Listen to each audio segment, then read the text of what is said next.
I am the ascended master Archangel Jophiel. What exactly is an archangel? Let us begin by considering this. Is an archangel created or is an archangel made? Is an archangel instantly there in its full form, ready to carry out its task? Or does a being start with a point-like sense of identity and eventually evolve to the level of awareness where it can take up the office of an archangel? The office of an archangel. Many traditional religions that talk about angels portray that God created the angels in their present form instantly. But as we have explained to you in our many teachings about the previous spheres, nothing was created instantly in its present form. Everything was created in a lesser form and gradually evolved. Does that mean that in the first sphere there were no archangels? Exactly. That is what it means. Only as the spheres evolved were there beings who had raised themselves to the level of consciousness where they can carry out some of the functions that you today take for granted. My point for this is to show you that the archangel of the second ray is an office. It could be fulfilled by other beings than I who am speaking here. It has, during the evolution of the spheres, been fulfilled by various beings. Furthermore, I, as the Archangel Jophiel, represent the second ray for certain cosmic units, but not for the entire cosmos. This will again offend some people from previous dispensations who wanted to think that there is one archangel for the second ray for the entire cosmos.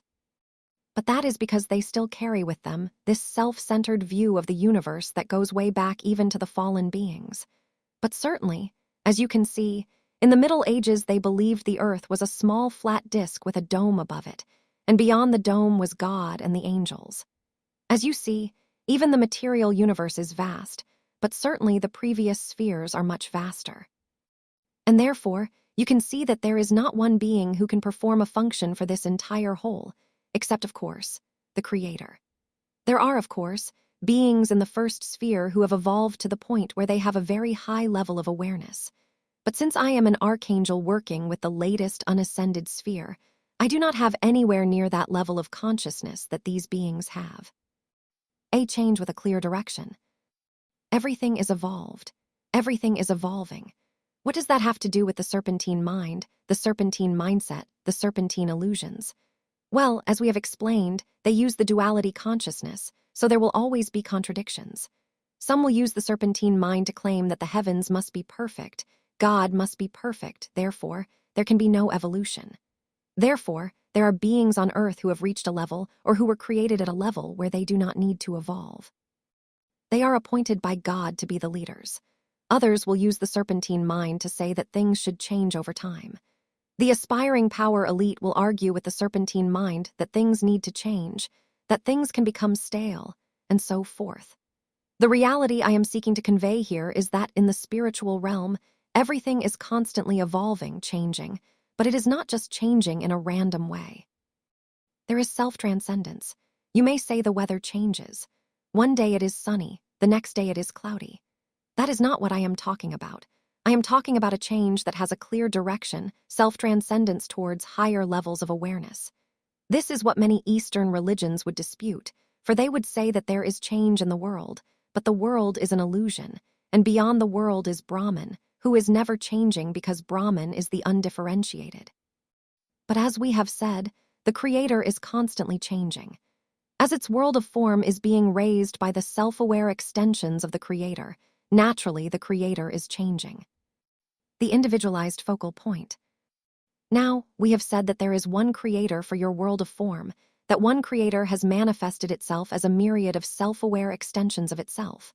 When you look at this from your perspective, you might perceive this, that here you are a human being, an embodiment on this little planet called Earth. You are separated from other people.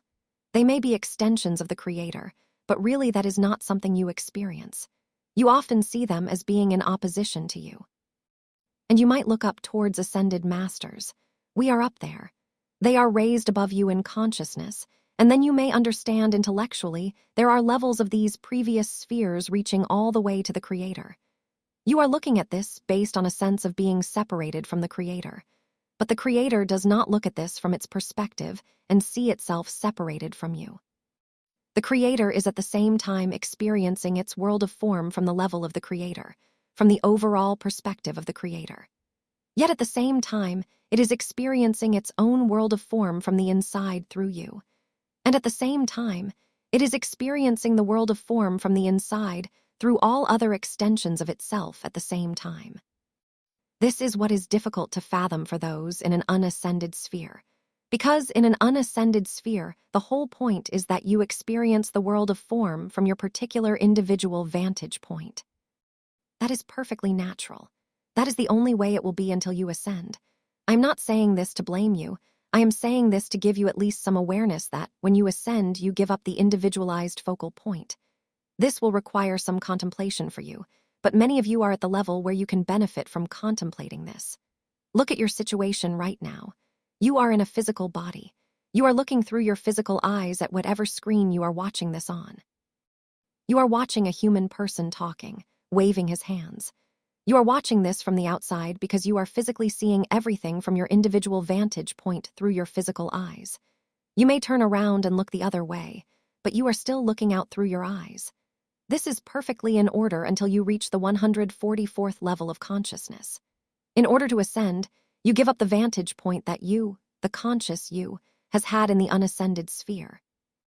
We have said that the conscious you merges back into the I Am presence.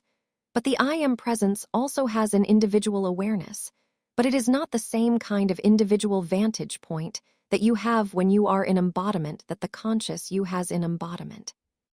Right now, you have the outer mind. You are looking at the world. The conscious you is looking at the world through the filter of the outer mind, whatever subconscious selves, whatever perception filter you have. What you see is colored by the filter. As you raise your consciousness towards the 144th level, you are gradually shedding the selves that make up the perception filter. Therefore, your view of the world is less and less colored by these selves. And you can come to a point where you are simply witnessing the world from a neutral perspective. You do not have the opinions, the fears, the perceptions that most people have. But you are still viewing the world from this individual vantage point that you give up, the conscious you gives up, as you ascend and merge into the I Am presence. The focal point for God's consciousness. The I Am presence has a broader view of the cosmos than the conscious you. And when the conscious you gives up its individual vantage point, it now sees the world as the I Am presence sees it. The I Am presence is now an ascended being, and it has a broader perspective than it had before the conscious you ascended.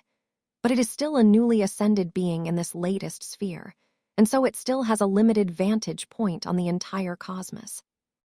But it can expand its vantage point to the point where your I Am presence has become an ascended master, and you can gradually grow in awareness until you can fill a certain office, a certain spiritual office. For example, you might take up some position of assisting a Chohan in administering the energies and the knowledge of a particular ray. You could gradually work your way up to becoming a Chohan. You could gradually work your way up to becoming an archangel or an Elohim, although that would take some time. Why I am giving you this teaching is to show you that what you are right now is simply a focal point for God's consciousness, God's being. You, your conscious you, is a focal point for God's being.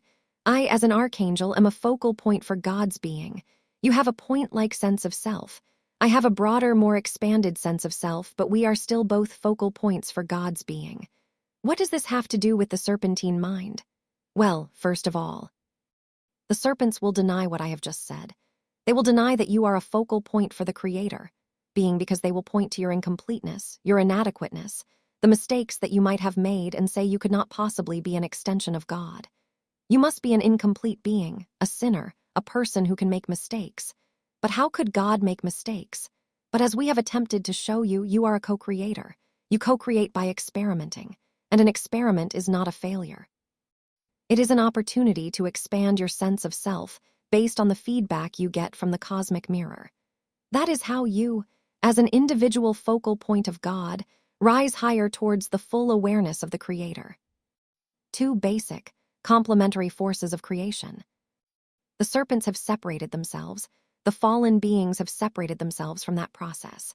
They can only maintain that illusion of separation by being in constant denial of the underlying reality of oneness. Therefore, they must do everything they can think of to deny what I have just told you. And one of the clever ways of denying it is to make use of what we have called the most basic feature of the duality consciousness, division into two opposite polarities. Now, Mother Mary has, in previous years, through this messenger, given some profound teachings about the expanding force and the contracting force, the masculine, the feminine, that the Creator can be said to represent the expanding force and its creation represent the contracting force. But even within the world of form, there are these polarities. This is what you see outpictured in the Tai Chi. There is a reality that when the Creator started its creation, it first had to create the void, where there is no differentiation, because the void has to be set apart from the allness, as we have explained. It is this void that some Eastern rishis tuned into a long time ago, but they interpreted it to mean that the highest state is nothingness, no differentiation, and that Brahman is undifferentiated, and as soon as you have a differentiation, you have duality. But as we have explained before, duality is not differentiation. Duality is a state of consciousness that creates the illusion of separation, which means you can now have opposing forces. The Creator starts by creating a void, which is simply a space. Then it creates out of itself the Christ consciousness, the one mind, that is meant to unify everything because everything is created out of it. Then it creates the Mater light, which is the substance that can take on form. But the Mater light does not take on form by itself. For there to be form, there has to be a differentiation, and the basic differentiation is that between the expanding and the contracting forces. The expanding force is raw expansion. The contracting force is raw contraction. These two forces by themselves cannot create anything, at least nothing sustainable. What creates something that can persist over time is that the two forces are balanced by the one mind, the Christ mind. And when the two forces are balanced by the Christ mind, which, mind you, happens through self-aware extensions of the Creator, they are not opposites. They are complementary forces. They complement each other. They balance each other. And through the balance is created something that has longevity, something that can self-transcend rather than descend. The illusion of opposition. There is a basic polarity, or nothing could be created. Everything on earth is created out of this basic polarity of the expanding and contracting forces. The serpentine mind, which is in duality, is separated from the Christ mind, therefore cannot grasp that the two basic forces of creation could be complementary. It can only see them as opposites because a serpentine mind projects a dualistic view upon the two basic forces of creation. And this view has been projected into the collective consciousness since the fallen beings came to Earth a long time ago, and it has found its way into almost every thought system found on Earth. I say almost because there are a few exceptions, Taoism being the most widely known, and some other mystical teachings. But many of the mainstream belief systems are based on this serpentine view that there are two opposite polarities, opposite forces, working in the world. Yet, it is unreal. It is a complete illusion. But how could you come to see that it is an illusion? Not by any rational, intellectual, analytical argument. For the serpentine mind is more clever at using rational arguments than you could possibly be, because the fallen beings have had a lot longer to perfect their skills than any avatar or original Earth inhabitant. Subject-object duality. What is it that the serpentine mind has done on Earth? It has created the illusion that there are two basic forces that are opposites. And this has been projected in such a way that it has created what among philosophers is known as the subject-object duality, that the subject is separated from the object. Such as the old dream of the scientific materialists that there is an independent observer who is observing a phenomenon, and because it is separated from the phenomenon, the scientist can make an objective observation because the scientist is not affecting the phenomenon being observed. This has other variations. Some people are able to recognize a higher truth than others. They become the experts. They are seeing a higher truth, and they are telling you in words what that higher truth is. A perpetuation of the subject-object separation where you are separated from the world, you are separated from other people, you are separated from God. But there are those who can receive some higher truth from God, and they can translate it into words and give it to you. The same thing with other experts. The scientists, the political philosophers, whatever you have. The reign of the fallen beings on Earth, their dominance, is based entirely on this illusion that there is a separation between you and what you observe. Everything you observe is separated from you. You are observing it from a distance. What does this mean? What did I talk about earlier? The conscious you is seeing the world through the filter of your identity, mental, emotional bodies. Because there is a distance between you and the object you are observing, a filter can be inserted between you and the object. Now, is there an actual separation? Is there an actual filter? Not in reality, but in your mind there is, so where does the subject-object duality exist? Not in reality, but in the mind. What is the sun? You may say, but I am here on Earth and the sun is up there in the sky, far away. It takes the light from the sun 8 minutes at light speed to reach the Earth. This is the perception you have through the illusion of separation. Is the Earth an object in space? Is the sun a distant object in space? Is the sun a physical object up there? Nay, the sun is an energy field. It is not an object, it is an energy field. Yes, there is a certain center of that energy field, and from that center streams energy out over a large area of space. But the sun is an energy field that reaches. As far as its light rays have had time to perpetuate through the cosmos, that is what the sun is at the physical level.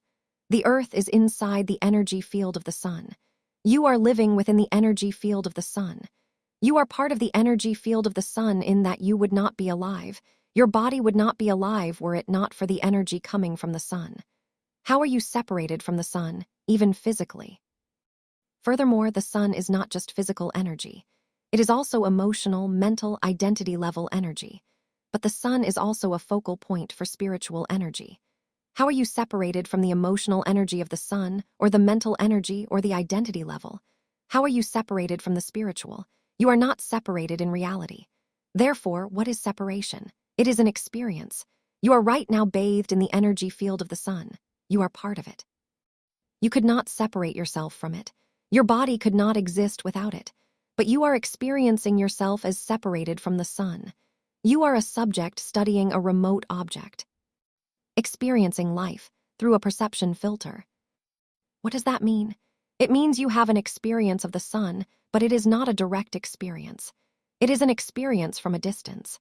This means that the serpentine mind can insert a filter between you and the direct experience of the sun, such as the sun rises in the east and sets in the west. Does the sun rise in the east and set in the west? Does the sun move around the earth? Or is it that the earth rotates around its axis and gives the impression when you look at the sun from earth that the sun is rising in the east, moving across the sky and setting in the west? But the earth is actually rotating in the opposite direction from west to east. You see a simple example of how, when you experience something at a distance, a perception filter can be inserted that gives you a certain experience, but it is actually out of touch with what is happening even at the physical level.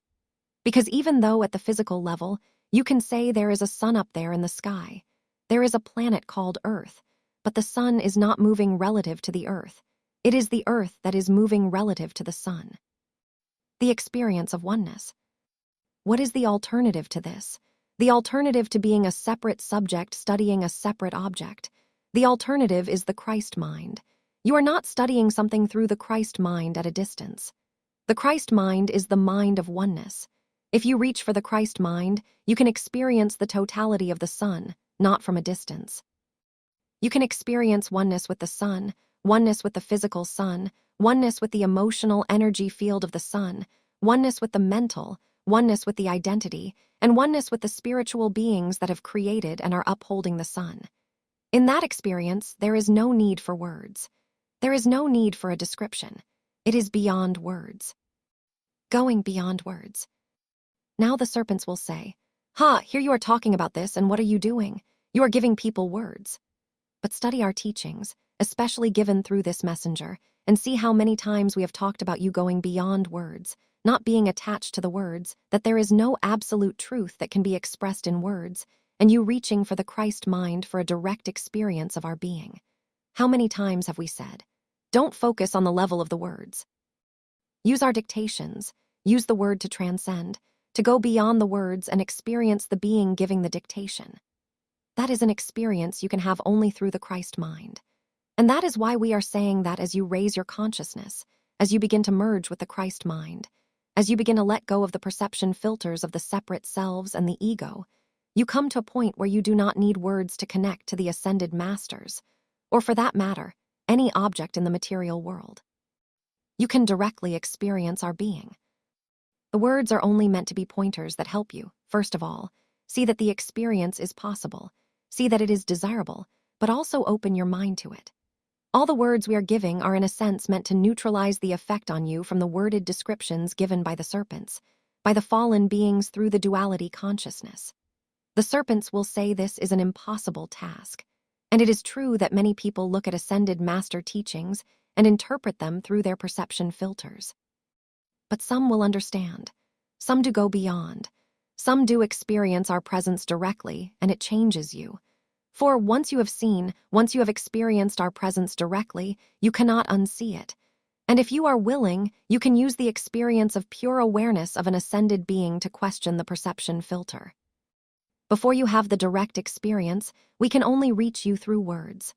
Therefore, you can only use our words to reach for the experience.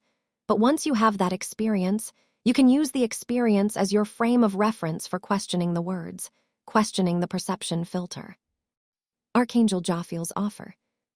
Why am I telling you this as an archangel? What is the function of an archangel? Well, many things, but one function is to always be there as a frame of reference for a direct experience. From me, a direct experience of the second ray, from Archangel Michael, a direct experience of the first ray, and so on. If you will, during this coming year 2026, tune into my being, perhaps by giving my decree or invocations that mention me, I will offer you that frame of reference, a direct experience of the second ray of wisdom that will allow you to have a frame of reference for comparing everything you see in the world, everything that is happening in the world, so that you are not deceived by the serpents, because you have the direct experience. Perhaps replay this dictation when you're facing a particularly difficult situation. You want to know, and you may make a simple call. Archangel Jophiel, show me the reality of this situation. Show me your perspective on this situation. For, you see, as an archangel, there is no separation in my mind whatsoever. There is no inroad for the serpentine mind. It has no impact on me whatsoever, any more than throwing a paper airplane at the sun could have an impact on the sun. Anything the serpentine mind would send at me would burn up before it reaches me. Therefore, I am for you the anchor point for the second ray. And by experiencing my being, my presence, you have the ultimate frame of reference for dividing the arguments presented by the serpentine mind, seeing what is real and unreal. This may be beyond words. This is ideally beyond words. And you may not be able to come back from an experience of my presence and express in words what is wrong with a particular serpentine logic, argument. But nevertheless, you can free yourself from it because you sense that it is not at the same level of vibration as my being. You may say that the function of an archangel in an unascended sphere is to constantly radiate the energies of a particular ray in a way that has not at all been distorted by the dualistic mindset. Beyond that, the function of an archangel is, of course, to make things work. You may say, if you use a rather crude comparison to how it is on Earth, you may say that the Elohim are the architects. They design a building. They have a grand vision for how the building can be built. But then before the builders start digging, the engineers have to come in and make some calculations and say, could this actually be built? Would it stand, or will it collapse under its own weight? Once the design has been set, the archangels are the ones who maintain it, who keep it functioning.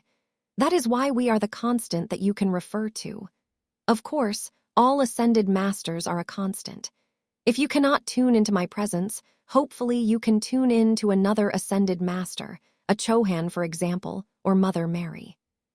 But the point is this: the serpent, the serpentine mind, will do everything it can to keep you in the state of mind where you see yourself as a separate subject studying a remote object. And you can never cross that barrier between subject and object. You can never experience it directly. They will do everything they can to argue that you do not need the direct experience. You need only the description. A theory of everything. Look at what science has been attempting to do for over a century, for several centuries in a way. Come up with the theory of everything. The theory that explains how the universe works, how it came into being, how it continues to exist, and what will eventually happen to it. They think they can approach this as separate subjects studying a separate object, and they can reduce the complexity of the whole to simpler and simpler components until they reach that ultimate particle, the God particle, that can explain how the whole functions because they think the whole is nothing more than the sum of its parts, its physical material parts. But what have we told you about the universe? It is one interconnected whole. You are part of that whole. First of all, you can never understand the universe as a separate subject studying an object. Second of all, the object is not something that exists only out there, separated from your minds. You are co-creators. If you want to understand how planet Earth is going to evolve, you can never do this if you exclude the consciousness of yourself and humankind from the equation because you are co-creating the future of the planet. You can never create a theory of everything that does not include consciousness. It cannot ever be done. It is a complete illusion, projected very persistently by the serpentine mind. The lie that you as a separate subject can ever come to understand the universe as a separate object. It can never, ever happen. What is the primary tool that scientists are using for seeking to understand the universe? Is it a space telescope? A particle accelerator? Nay. The primary tool that scientists are using in their attempt to understand the universe is consciousness. If they were not conscious, how could they study the universe? Here you are. You claim to be intellectually sophisticated and intelligent. You are striving to create a theory of everything, but you are excluding your own consciousness from the theory. You think you can understand the universe without incorporating consciousness, because consciousness can only be subjective. You will never be successful. Furthermore, can consciousness only be subjective? Well, in duality, consciousness can only be subjective. But when you reach for the Christ mind, you can go beyond the dualistic subjectivity. You will still experience the universe from a particular vantage point, but this is still objective compared to the duality consciousness.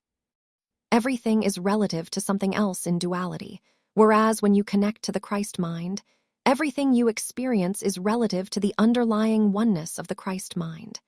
Therefore, you are relating to reality. Now you may still say, could you, even with the Christ mind, create a theory of everything? Well, you could actually create a theory that allows you to understand how the material universe functions, that will allow you to create what Saint Germain has called non-force-based technology that could improve life on Earth tremendously. You can create a theory with the Christ mind about the basic functions of the universe, and this will, of course, happen as you move into the Golden Age. But still, it would not be a theory of everything because you could never create a theory expressed in words or mathematical formulas that incorporates everything, because everything must incorporate experience. And therefore, really, only the Creator knows everything. And the Creator is experiencing everything from the outside and from the inside at the same time. And therefore, why does the Creator need a theory? The Holy Grail of the neutral observer. You might say that in the Christ mind, with the Christ mind, you are actually not creating a theory. You are just recording your observations of how the universe actually works. You are not having a theory in your mind that you are seeking to project upon the universe. You are observing how the universe actually works in a neutral way, not colored by any theory, any ideology, any fanaticism. That is far more objective than anything science has so far come up with. Why is it so? Because what has science done, as other masters have explained? They have looked at current conditions on this unnatural planet where matter has been densified beyond its original state. They are scientifically investigating current conditions, and then they are projecting that what you see here on Earth can be used to formulate a theory that is valid for the entire universe. This is not possible, for the rest of the universe is not as dense as Earth. There are conditions on an unnatural planet that are fundamentally different from conditions on a natural planet. You cannot look at conditions on an unnatural planet and use them to understand conditions on a natural planet. Nor can you use the conditions on an unnatural planet to discover laws that are valid for the entire universe. It is a futile and misguided quest, colored by the serpentine logic of the neutral observer, observing a phenomenon without interacting with it. And science, quantum physics, has proven this to be an invalid approach, for the mind of the scientist affects the phenomenon being observed. But what quantum physics, most of them have not yet realized, is that not only does the mind of the scientist interact with, for example, subatomic particles, but the mind of the scientist also can be a filter that colors the observation made and the conclusions drawn based on those observations. A few scientists have begun to realize this and explore what that actually means for the future of science. But most people are still so trapped in materialism that they are not even willing to seriously consider this, because they will not give up that holy grail that they can be neutral observers who can come up with a theory of everything. The serpentine mind. Of course, the serpentine mind does not only work through science. The kingdom of God is right now, right here. What have mainstream religions been for thousands of years? A quest to come up with a theory of everything based on some ultimate revelation from God. For many fundamentalist Christians, the Bible is the theory of everything. Well, then how come it cannot answer all of your questions? For others, it is the Hindu scriptures or the Buddhist scriptures, or this or that. It is this, again, something here on earth can tell you how to go beyond the suffering on earth and enter a higher realm. What is the whole idea of entering heaven, the kingdom of God? You are a separate subject. The kingdom of God is a distant object place. You have to travel there and enter. What is the reality? The kingdom of God is within you. What does that mean? The kingdom of God is an energy field, a state of consciousness. You are already inside of it.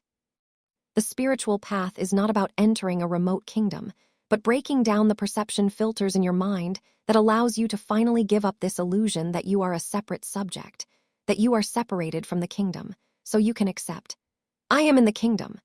And then you ascend. Well, you can even come to a very high degree of acceptance of this while you are still in embodiment and overcome that separation. And this, of course, is our goal for our direct students, that you can come to that acceptance that you are already in the kingdom. If you are experiencing yourself as being in the kingdom, how can conditions on earth disturb you, whatever they might be in this coming year 2026, or in the next years after that in the 12-year cycle? How can it disturb you if you are experiencing yourself as being in the kingdom of God? With this, I have given you what I wanted to give you, and I am grateful for your presence, for your willingness to receive this yourself, and to be the broadcast stations for projecting it into the collective consciousness, where, as we always say, there are people who have been set free by these impulses that we have co-created together, so they can now accept, or at least begin to accept, some of these ideas. You are enhancing your own growth towards being in the kingdom, but at the same time, allowing me to perform my function of helping as many people as possible move closer to the acceptance that you are in the kingdom of God, right now, right here. Archangel Jophiel, I am.